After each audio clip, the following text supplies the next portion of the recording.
Hey everyone, it's Lucky with Unfiltered Lucky. And today I want to talk a little bit about this interview that Steve Goncalves just recently did on Nancy Grace. Now, first and foremost, I want to say that I don't blame Steve Goncalves for doing these interviews. I understand exactly what he's doing. He wants justice for his daughter Kaylee, and I don't think that any of us can fault him for that.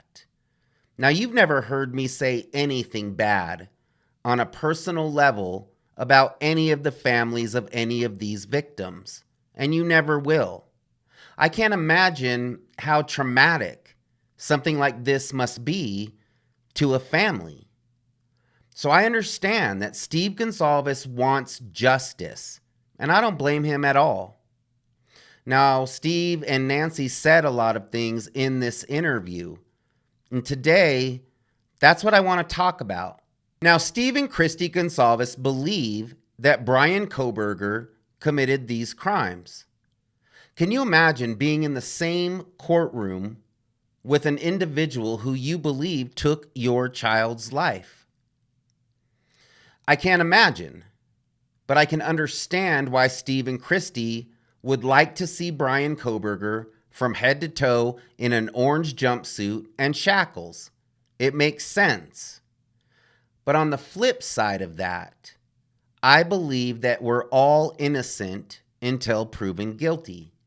Now, I know that in the justice system, that's kind of misleading because that's not really how it works out. You're basically treated as though you're guilty until you prove that you're innocent. But that's not the way that it's supposed to work. So in my opinion, Bryan Kohberger's attire, the fact that he wears a suit to trial, I think that that's fair. I don't believe that it's special treatment, as Steve Goncalves said. There's a lot of high-profile cases, and if you watch these trials, none of these defendants are wearing orange jumpsuits and shackles. They're all wearing street clothes. And I'm going to post some pictures. And these are very high profile cases. So in my opinion, Bryan Kohberger should be allowed to wear street clothes. He should be allowed to wear his suit. Nancy Grace is like, did you see Bryan Kohberger? Did you see that he had a haircut and combed his hair? In my opinion, that is not special treatment. Bryan Kohberger is innocent right now. He should be allowed to look presentable in court. I mean, what do they want him to look like? Like he's been on a deserted island for the last 2 years? In my opinion, it's unfair to bring him out in an orange jumpsuit and shackles. It makes him look like he's already been convicted. Now, as I said, it's kind of how the justice system works. There's people that spend years and years and years in jail waiting for their trial and then beat their case. So they've lost those years of their life. And then what happens? Then the justice system tells them, hey, we're going to let you out of jail now. Like they're doing this individual some kind of favor, which they are not. This person was found not guilty. They didn't belong in jail. So there's two sides to this whole argument about Bryan Kohberger's dress attire. But in my opinion, he should be allowed to look presentable for court. Now, something else that caught my attention is that they show the body cam footage from when Bryan Kohberger is pulled over in Washington because he was out in the intersection. They showed the body cam footage from the female law enforcement officer that pulled over Bryan Kohberger. Now, Nancy's kind of trying to make it sound as though Bryan Kohberger is being very disrespectful to this officer because he's basically asking her to clarify the law. It's obviously illegal in Washington to pull out into the intersection to wait for traffic so that you can make your turn. Bryan Kohberger might not know this because he had just moved there from Pennsylvania. Where I live, it is not illegal to pull out in the intersection and wait for traffic so that you can make your turn. So basically, Brian Koberger is just asking this officer to clarify this law, and that is perfectly fine. It's perfectly acceptable to ask a law enforcement officer to clarify the law that they believe that you have broken. And it surprises me that Nancy Grace even brought this up because she's an attorney. She knows this. It's very common for people to ask law enforcement to clarify, these laws. Absolutely nothing wrong with that. Law enforcement works for the people, and sometimes I feel like that gets forgotten. But Brian Koberger was being very respectful and asking this officer to clarify this law. Absolutely nothing wrong with that. She says, oh, he even made her look the law up. Well, that's what they're doing. They're upholding the law. And if you don't understand that, then it's perfectly acceptable to ask them to show you why they pulled you over. So I didn't really understand that segment. It just didn't make sense because it happens every day that people question law enforcement, and that's perfectly okay. Now let's get to the part where Steve Goncalves starts laying out a possible theory.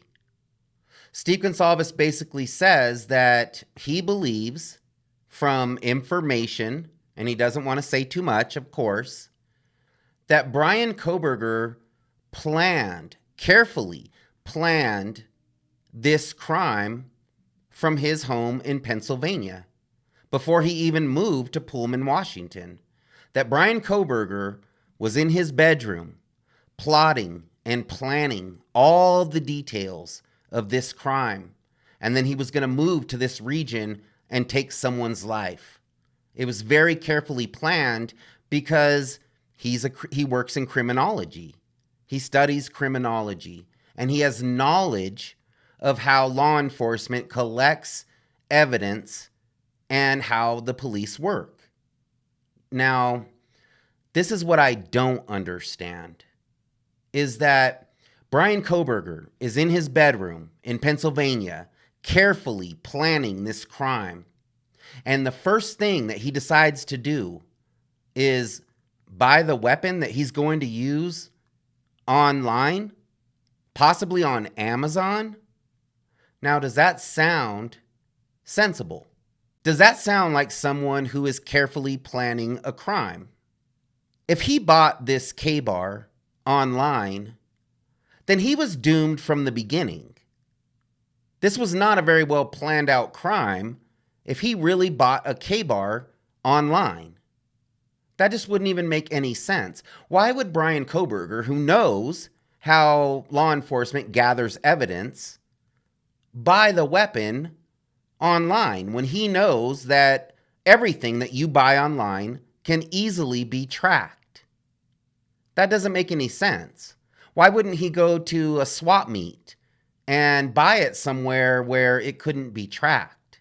If Brian Koberger committed this crime in the manner in which investigators believe that he did, then he made a lot of very, very basic mistakes. Why would Brian Koberger move to this area with the intentions of committing a very brutal crime, and then right before he's going to commit this crime, he applies to work with law enforcement in Pullman, Washington? Does that make any sense at all whatsoever? That right before he's about to commit this crime, he goes in and gives law enforcement all of his information, makes them aware that he's around, that he's in Pullman, Washington. Does that sound like part of his plan?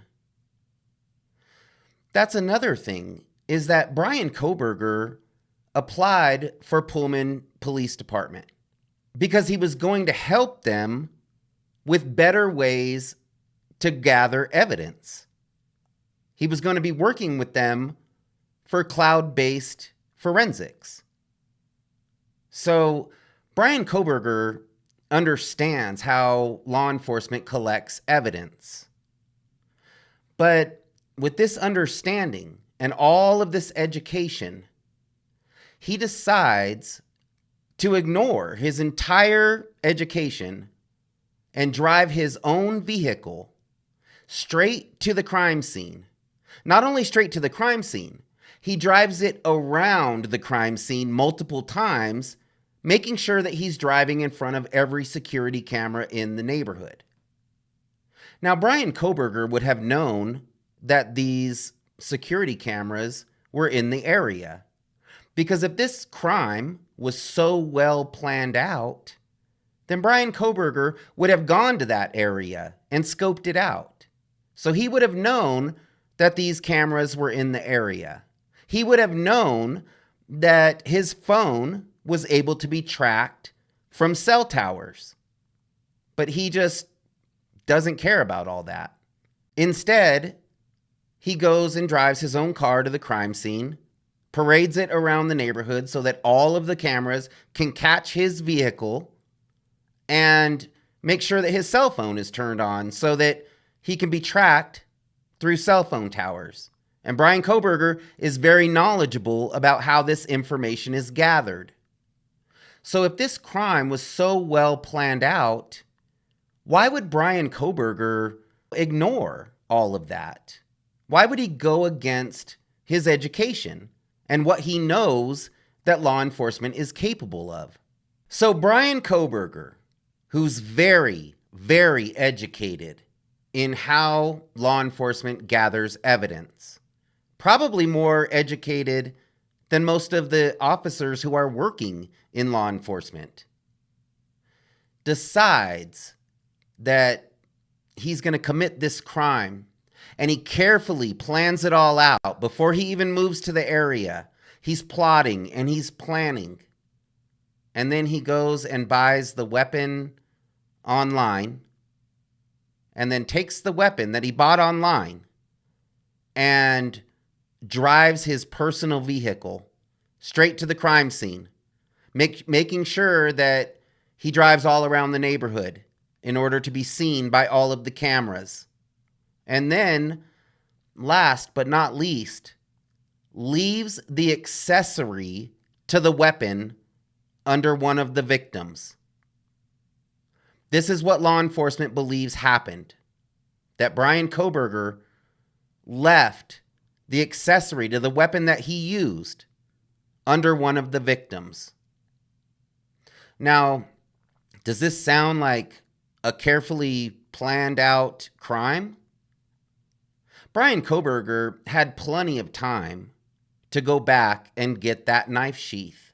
In my opinion, anyone who understands how evidence is gathered would have taken their chances and gone back to get that knife sheath.